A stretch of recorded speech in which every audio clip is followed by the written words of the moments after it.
Hello guys, અત્યારે આપણે આવી ગયા છીએ અક્ષર ફાર્મની અંદર. અક્ષર ફાર્મની અંદર અત્યારે આપણે કિચનની અંદર છીએ અને કિચનમાં તમે જોઈ શકો છો. અત્યારે જો આપણે આખા રીંગણાનું પંજાબી શાક બનાવવાનું હોય ત્યારે આપણે આખા રીંગણા અત્યારે ફ્રાય કરવા મૂકી દીધા છે. તમે જોઈ શકો છો આખા રીંગણા ફ્રાય કરેલા છે અને તમે એ પણ જોઈ શકો છો. આ બધું જો ગ્રેવી ચાલુ છે. આપણે આમાં અમારે શ્રદ્ધાબેન સ્પેશિયલ એવા અમારા શ્રદ્ધાબેન છે. શ્રદ્ધાબેન આ ગુંદાનું અથાણું બનાવે છે અને સંભારો પણ બનાવે છે સરસ મજાનો.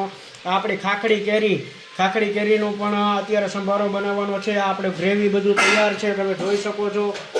અત્યારે આપણે આ રસોડાની અંદર રીંગણા ફ્રાય કરવા અત્યારે મૂક્યા હોય અને અમારે આ મુનાભાઈ છે. મુનાભાઈ અત્યારે કામમાં વન સાઈડ હેલ્પ આપતા હોય અને ડુંગળીનું ને એનું બધું અત્યારે ગ્રેવી મુનાભાઈએ તૈયાર કર્યું હોય અને આખા રીંગણાનું શાક બનીને કમ્પ્લીટ થઈ જાય એટલે આગલા વિડીયોમાં તમને બતાવું છું કે રીંગણાનું શાક પંજાબી શાક કેવું બને છે અને કેવી રીતે અને કેવું સરસ લાગે છે. જય માતાજી.